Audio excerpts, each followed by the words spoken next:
ಬೆಂಗಳೂರಿನ ರಾಮೇಶ್ವರಂ ಕೆಫೆಯಲ್ಲಿ ಸ್ಫೋಟ, 4ರನ್ನ ವಶಕ್ಕೆ ಪಡೆಯಲಾಗಿದೆ. ಕ್ಯಾಪ್ ಹಾಕಿರುವ ವ್ಯಕ್ತಿಯನ್ನ ಸಿಸಿಬಿ ಅಧಿಕಾರಿಗಳು ವಶಕ್ಕೆ ಪಡೆದು ತೀವ್ರ ವಿಚಾರಣೆಯನ್ನು ನಡೆಸ್ತಾ ಇದ್ದಾರೆ. ಪ್ರಕರಣಕ್ಕೆ ಸಂಬಂಧಪಟ್ಟಂತೆ ಒಟ್ಟು 4ರನ್ನ ವಶಕ್ಕೆ ಪಡೆಯಲಾಗಿದೆ. ಇಂಟೆಲಿಜೆನ್ಸ್ ಟೀಮ್ ನಿಂದ ಆರೋಪಿಗಳನ್ನ ವಶಪಡಿಸಿಕೊಳ್ಳಲಾಗಿದೆ. 4ರನ್ನ ವಶಕ್ಕೆ ಪಡೆದುಕೊಂಡು ಗುಪ್ತಚರ ಇಲಾಖೆ ಅವರ ವಿಚಾರಣೆಯನ್ನ ತೀವ್ರಗೊಳಿಸಿದೆ. ಅಜ್ಞಾತ ಸ್ಥಳದಲ್ಲಿ ಆ 4ರ ವಿಚಾರಣೆಯನ್ನು ಕೂಡ ನಡೆಸಲಾಗ್ತಾ ಇದೆ. ಸ್ಪೆಷಲಿ ಆ ಕ್ಯಾಪ್ ಹಾಕೊಂಡು ಬ್ಯಾಗ್ ಹಾಕೊಂಡು ರೋಡಲ್ಲಿ ಗಡಿಬಿಡಿಯಲ್ಲಿ ಓಡಾಡ್ತಾ ಇದ್ದಂತಹ ಆ ವ್ಯಕ್ತಿ ಏನಿದ್ನಲ್ಲ, ಅದೇ ರಾಮೇಶ್ವರಂ ಕೆಫೆಯಲ್ಲಿ ರವೆ ಇಡ್ಲಿ ತಿಂದು ಬಾಂಬ್ ಇಟ್ಟು ಹೊರಗಡೆ ಓಡ್ ಹೋದ ಅನ್ನುವಂತಹ ಮಾಹಿತಿಯನ್ನ ಸ್ಥಳೀಯರೇನು ಹೇಳ್ತಾ ಇದ್ರಲ್ಲ, ಅದನ್ನೆಲ್ಲ ಆಧರಿಸಿ ಈ ವ್ಯಕ್ತಿಯನ್ನು ಕೂಡ ತೀವ್ರ ವಿಚಾರಣೆಗೆ ಒಳಪಡಿಸಿದ್ದಾರೆ ಅನ್ನುವಂತ ಮಾಹಿತಿ ಸದ್ಯಕ್ಕೆ ಲಭ್ಯವಾಗ್ತಾ ಇದೆ. ಈಗ ಆತನನ್ನ ಸಂಪೂರ್ಣ ವಿಚಾರಣೆಗೊಳಪಡಿಸ್ತಾರೆ. ಆತ ಎಲ್ಲಿಯವನು, ಯಾವ ಕಾರಣಕ್ಕೋಸ್ಕರ ಇಲ್ಲಿಗೆ ಬಂದ, ಆತನಿಗೆ ಸಪೋರ್ಟ್ ಮಾಡಿದವರು ಯಾರ್ಯಾರು, ಆತನೇ ಬಾಂಬ್ ಇಟ್ಟಿರೋದಾ, ಆ ಬಾಂಬ್ ತಯಾರಿಸಿದ್ದು ಎಲ್ಲಿ, ಆ ಬಾಂಬ್ ತಯಾರಿಕೆಯಲ್ಲಿ ಏನೆಲ್ಲ ಬಳಕೆ ಮಾಡಿಕೊಳ್ಳಲಾಗಿದೆ, ಆ ಬಾಂಬ್ ಇರಿಸಿರುವಂತಹ ಉದ್ದೇಶ ಏನು, ಯಾರು ಈತನಿಗೆ ಟ್ರೈನಿಂಗ್ ಕೊಟ್ಟರು, ಯಾರು ಈತನಿಗೆ ದುಡ್ಡು ಸಪ್ಲೈ ಮಾಡಿದ್ರು, ಈ ಬಾಂಬ್ಗೆ ಬಳಸುವಂತಹ ಆ ವಸ್ತುಗಳನ್ನ, ಸ್ಫೋಟಕ ವಸ್ತುಗಳನ್ನ ತಗೊಳ್ಳೋದಿದೆಯಲ್ಲ, ಅದು ಅಷ್ಟೊಂದು ಈಸಿ ಅಲ್ಲ. ಎಲ್ರಿಗೂ ಆ ವಸ್ತುಗಳನ್ನ ನೀಡೋದಿಲ್ಲ. ಸೊ ಈ ವಸ್ತುಗಳನ್ನ ಈತ ಎಲ್ಲಿಂದ ಖರೀದಿ ಮಾಡ್ದ, ಅಥವಾ ಬೇರೆ ಯಾರಾದ್ರೂ ಬಾಂಬ್ ತಯಾರಿಸಿ ಈತನ ಕೈಗೆ ಕೊಟ್ರ? ಈ ಹಿಂದೆ ಆಗಿರುವಂತಹ ಪ್ರಕರಣ 2014ರಲ್ಲಿ ಬೆಂಗಳೂರಿನ ಚರ್ಚ್ ಸ್ಟ್ರೀಟ್ ಬ್ಲಾಸ್ಟ್ ಏನಾಯ್ತಲ್ಲ, ಸೊ ಆ ಪ್ರಕರಣಕ್ಕೂ ಇದಕ್ಕೂ ತಾಳೆ ಹಾಕುವಂತ ಕೆಲಸ ಮಾಡ್ತಾ ಇದ್ದಾರೆ. ಅದರ ಬಗ್ಗೆ ಇನ್ಫಾರ್ಮೇಶನ್ ಈತನಿಗೆ ಇತ್ತ. ಇನ್ನು ಹೋದ ವರ್ಷ ಮಂಗಳೂರಲ್ಲಿ ಆಗಿರುವಂತಹ ಕುಕ್ಕರ್ ಬ್ಲಾಸ್ಟ್ ಏನಿದೆಯಲ್ಲ, ಸೊ ಶಾರಿಕ್ ಅನ್ನುವಂತಹ ಶಂಕಿತನನ್ನ, ಆರೋಪಿಯನ್ನ, ಉಗ್ರನನ್ನ ಸದ್ಯಕ್ಕೆ ಪೊಲೀಸರು ವಶಪಡಿಸಿಕೊಂಡು ಆತನ ವಿಚಾರಣೆಯನ್ನ ಇನ್ನೂ ಕೂಡ ನಡೆಸ್ತಾ ಇದ್ದಾರೆ. ಸೊ ಆತನಿಗೂ ಈತನಿಗೂ ಏನಾದ್ರೂ ಲಿಂಕ್ ಇತ್ತ, ಅದು ಒಂದೇ ಕನೆಕ್ಷನ್ ಇತ್ತ, ಸೊ ಇದರ ಬಗ್ಗೆ ಕುಲಂಕುಷವಾಗಿ ತನಿಖೆಯನ್ನ ನಡೆಸಲಾಗುತ್ತೆ.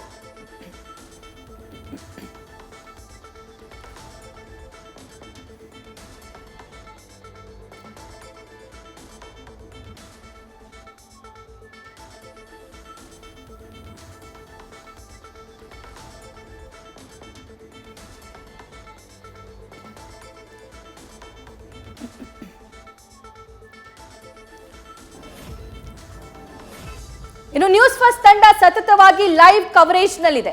ನಿನ್ನೆ ಈ ಸ್ಫೋಟ ಸಂಭವಿಸಿದಾಗಿನಿಂದಲೂ ಕೂಡ ಸತತ ಸುದ್ದಿಯನ್ನ ಕವರ್ ಮಾಡ್ತಾ ಇದೆ. ಪೊಲೀಸರ ಇನ್ಫಾರ್ಮೇಶನ್, ಪೊಲೀಸ್ ಮೂಲಗಳು ಏನ್ ಹೇಳ್ತವೆ, ಬೆಂಗಳೂರಿಗರು ಹೇಗಿರಬೇಕು, ಹೇಗೆ ಅಲರ್ಟ್ ಆಗಿರಬೇಕು, ಇನ್ನು ಗಾಯಗೊಂಡವರ ಪರಿಸ್ಥಿತಿ ಹೇಗಿದೆ, ಇದರ ಸಂಪೂರ್ಣವಾಗಿರುವಂತಹ ಇನ್ಫಾರ್ಮೇಶನ್ ನಮ್ಮೆಲ್ಲ ಪ್ರತಿನಿಧಿಗಳು ಕೂಡ ನೀಡ್ತಾ ಇದ್ದಾರೆ. ದೃಶ್ಯದಲ್ಲಿ ಗಮನಿಸ್ತಾ ಇದ್ದೀರಾ.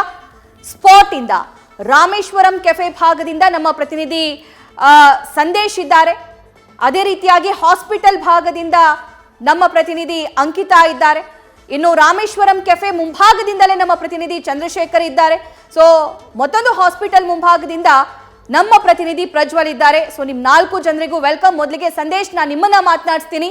ಪ್ರಕರಣಕ್ಕೆ ಸಂಬಂಧಪಟ್ಟಂತೆ 4ರನ್ನ ಸದ್ಯಕ್ಕೆ ವಶಪಡಿಸಿಕೊಳ್ಳಲಾಗಿದೆ. ಅದರಲ್ಲೂ ಆ ಕ್ಯಾಪ್ ಧರಿಸಿದಂತ ವ್ಯಕ್ತಿಯನ್ನ ತೀವ್ರ ವಿಚಾರಣೆಗೊಳಪಡಿಸಿದ್ದಾರಂತೆ. ಇವರನ್ನ ವಶಪಡಿಸಿಕೊಂಡಿದ್ದು ಯಾವಾಗ, ಇಲ್ಲಿವರೆಗೂ ಏನೆಲ್ಲ ಎವಿಡೆನ್ಸ್ ಅಥವಾ ಮಾಹಿತಿಯನ್ನ ಕಲೆ ಹಾಕಿರಬಹುದು ಪೊಲೀಸರು?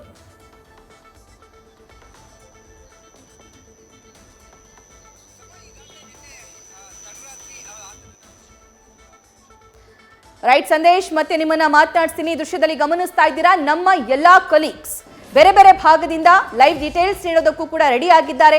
ಸದ್ಯಕ್ಕೆ ಗಾಯಗೊಂಡವರ ಪರಿಸ್ಥಿತಿ ಹೇಗಿದೆ ಅನ್ನುವಂಥ ಇನ್ಫಾರ್ಮೇಶನ್ ಕೂಡ ಪಡ್ಕೊಳ್ಳೋಣ. ಆದರೆ ಈಗ ಸಿಗ್ತಾ ಇರುವಂತಹ ಲೇಟೆಸ್ಟ್ ಅಪ್ಡೇಟ್ಸ್ ಏನು ಅಂತಂದ್ರೆ, ಪ್ರಕರಣಕ್ಕೆ ಸಂಬಂಧಪಟ್ಟಂತೆ 4ರನ್ನ ವಶಪಡಿಸಿಕೊಳ್ಳಲಾಗಿದೆ. ಮತ್ತೆ ಸಂಪರ್ಕಕ್ಕೆ ಸಿಕ್ಕಿದ್ದಾರೆ ಸಂದೇಶ್, ಪ್ಲೀಸ್ ಕಂಟಿನ್ಯೂ.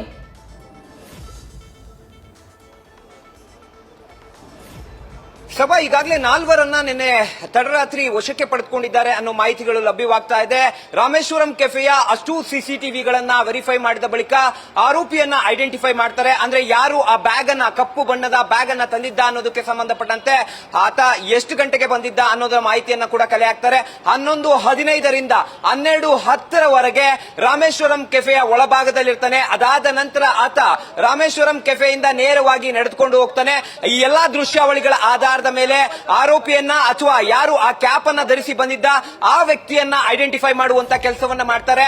ಅದಾದ ನಂತರ ಅಲ್ಲಿಂದ ನೇರವಾಗಿ ಆತ ಬಸ್ ಸ್ಟಾಪ್ಗೆ ಹೋಗಿ ಬಸ್ ಅನ್ನ ಹತ್ಕೊಳ್ತಾರೆ. ಇದೆಲ್ಲದರ ಆಧಾರದ ಮೇಲೆ ಸಿಸಿಟಿವಿ ಮ್ಯಾಪಿಂಗ್ ಅನ್ನ ಕೂಡ ಮಾಡಲಾಗಿತ್ತು. ಸಿಸಿಟಿವಿ ಮ್ಯಾಪಿಂಗ್ ಅನ್ನ ಮಾಡಿ ಆರೋಪಿ ಯಾವ ಕಡೆಗೆ ಹೋದ, ಆ ವ್ಯಕ್ತಿ ಅನುಮಾನಾಸ್ಪದ ವ್ಯಕ್ತಿ ಯಾವ ಕಡೆಗೆ ಹೋದ ಅನ್ನೋದನ್ನ ಐಡೆಂಟಿಫೈ ಮಾಡುವಂತ ಕೆಲಸವನ್ನ ಪೊಲೀಸರು ಕೂಡ ಮಾಡ್ತಾರೆ.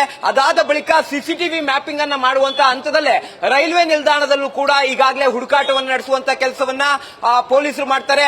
ಅದಾದ ಬಳಿಕ ಆತನನ್ನ ಟ್ರ್ಯಾಕ್ ಮಾಡಿ ಆ ಕ್ಯಾಪ್ ಹಾಕಿದಂತ ವ್ಯಕ್ತಿ ಸೇರಿದಂತೆ 4 ವಶಕ್ಕೆ ಪಡೆಯುವಂತ ಕೆಲಸವನ್ನ ಈಗಾಗಲೇ ರಾಜ್ಯ ಗುಪ್ತಚರ ಇಲಾಖೆಯ ಅಧಿಕಾರಿಗಳು ಕೂಡ ಈಗಾಗಲೇ ಮಾಡಿರುವಂತದ್ದು. ಅಂದ್ರೆ ರಾಜ್ಯ ಗುಪ್ತಚರ ಇಲಾಖೆಯ ಅಧಿಕಾರಿಗಳು ಈಗಾಗಲೇ ಅವರನ್ನ ವಶಕ್ಕೆ ಪಡೆದುಕೊಂಡು ಅಜ್ಞಾತ ಸ್ಥಳದಲ್ಲಿ ಈಗ ವಿಚಾರಣೆಯನ್ನ ಮಾಡ್ತಾ ಇದ್ದಾರೆ. ಯಾಕಂದ್ರೆ ಸಾಕಷ್ಟು ಗಂಭೀರವಾದ ಪ್ರಕರಣ ಆಗಿರೋದ್ರಿಂದ ಈ ಪ್ರಕರಣಕ್ಕೆ ಸಂಬಂಧಪಟ್ಟಂತೆ ಸಂಪೂರ್ಣವಾದ ಒಂದು ಮಾಹಿತಿಯನ್ನ ಕಲೆಕ್ಟ್ ಮಾಡಬೇಕಾಗುತ್ತೆ. ಇಲ್ಲಾಗಿರುವಂತಹ ಬ್ಲಾಸ್ಟ್ ನ ಫಾರ್ಮೆಟ್ ಏನಿದೆ ಅದು 12 ವೋಲ್ಟ್ ಡಿಸಿ ಬ್ಯಾಟರಿಯನ್ನ ಬಳಸಿದ್ದಾರೆ, ವೈರ್ಸ್ ಗಳನ್ನ ಬಳಸಿದ್ದಾರೆ, ಡಿಟೋನೇಟರ್ ಗಳನ್ನ ಬಳಸಿದ್ದಾರೆ.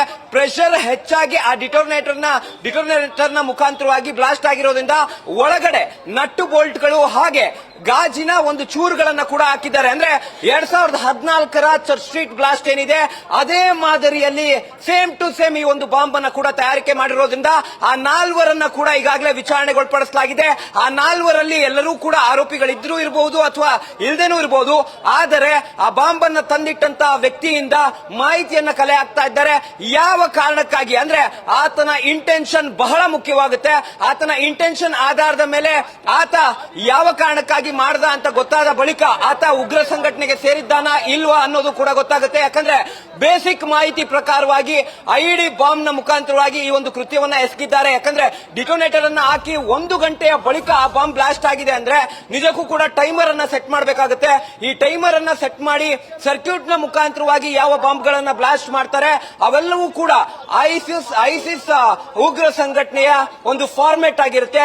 ಹಾಗಾಗಿ ಆ ಫಾರ್ಮೆಟ್ ನಲ್ಲೇ ಈಗ ಬ್ಲಾಸ್ಟ್ ಆಗಿರೋದ್ರಿಂದ ಸಾಕಷ್ಟು ಕುತೂಹಲವನ್ನು ಕೂಡ ಮೂಡಿಸಿರುವಂತದ್ದು, ಜೊತೆಗೆ ಎಲ್ಲ ಒಂದ್ ಕಡೆ ಆತಂಕಕಾರಿ ವಿಚಾರ ಅಂತಾನೂ ಹೇಳ್ಬೋದು. ಹಾಗಾಗಿ ಈ ಸ್ಲೀಪರ್ ಸೆಲ್ಸ್ ಗಳು, ಯಾಕಂದ್ರೆ ಆ ಬಾಂಬ್ಗೆ ಬಳಸುವಂತಹ ಕಚ್ಚಾ ವಸ್ತುಗಳೇನಿದೆ ಆ ಕಚ್ಚಾ ವಸ್ತುಗಳನ್ನ ಪೂರೈಕೆ ಮಾಡಬೇಕು ಅಂದ್ರೆ ಸ್ಲೀಪರ್ ಸೆಲ್ಸ್ ಗಳು ಅಥವಾ ಟೆರರ್ ಸಿಂಪಥೈಸರ್ಸ್ ಇಂದ ಮಾತ್ರ ಸಾಧ್ಯ. ಹಾಗಾಗಿ ಅವರು ಯಾರಿದ್ದಾರೆ, ಯಾಕಂದ್ರೆ ಯಾವುದೇ ಒಂದು ಈ ರೀತಿಯ ಬ್ಲಾಸ್ಟ್ ಆಗಿರ್ಬೋದು ಅಥವಾ ಭಯೋತ್ಪಾದಕ ಕೃತ್ಯ ನಡೆದಂತ ಸಂದರ್ಭದಲ್ಲಿ ತನಿಖಾ ತಂಡಗಳು, ಅದರಲ್ಲೂ ಕೂಡ ಪ್ರಮುಖವಾಗಿ ರಾಷ್ಟ್ರೀಯ ತನಿಖಾ ಸಂಸ್ಥೆಗಳೇನಿದೆ ಅವರು ಸಿಂಪಥೈಸರ್ಸ್ ಹಾಗೆ ಸ್ಲೀಪರ್ ಸೆಲ್ಸ್ ಗಳನ್ನ ಪತ್ತೆ ಹಚ್ಚುವಂತ ಕೆಲಸವನ್ನ ಮಾಡ್ತಾರೆ. ಯಾಕಂದ್ರೆ ಈ ಒಂದು ಪ್ರಕರಣವನ್ನ ಭೇದಿಸೋದು ಎಷ್ಟು ಮುಖ್ಯವೋ ಅಷ್ಟೇ ಮುಖ್ಯ ಅವರ ಹಿಂದೆ ಇರುವಂತಹ ಸ್ಲೀಪರ್ ಸೆಲ್ಸ್ ಹಾಗೆ ಸಿಂಪಥೈಸರ್ಸ್ ಗಳನ್ನ ಐಡೆಂಟಿಫೈ ಮಾಡೋದು ಕೂಡ ಅಷ್ಟೇ ಮುಖ್ಯ ಆಗಿರುತ್ತೆ. ಯಾಕಂದ್ರೆ ಆ ಒಂದು ನೆಟ್ವರ್ಕ್ ಅನ್ನ ಬೇಸೋದ್ರಿಂದ ಮುಂದಿನ ಹಂತದಲ್ಲಿ ಯಾರು ಕೂಡ ಈ ರೀತಿ ಕೃತ್ಯವನ್ನ ಮಾಡೋದಿಲ್ಲ. ಹಾಗಾಗಿ ಮೂಲಕ್ಕೆ ಅಥವಾ ಬುಡಕ್ಕೆ ಕೈ ಹಾಕುವಂತ ಕೆಲಸವನ್ನ ರಾಷ್ಟ್ರೀಯ ತನಿಖಾ ಸಂಸ್ಥೆಗಳು ಕೂಡ ಮಾಡ್ತವೆ.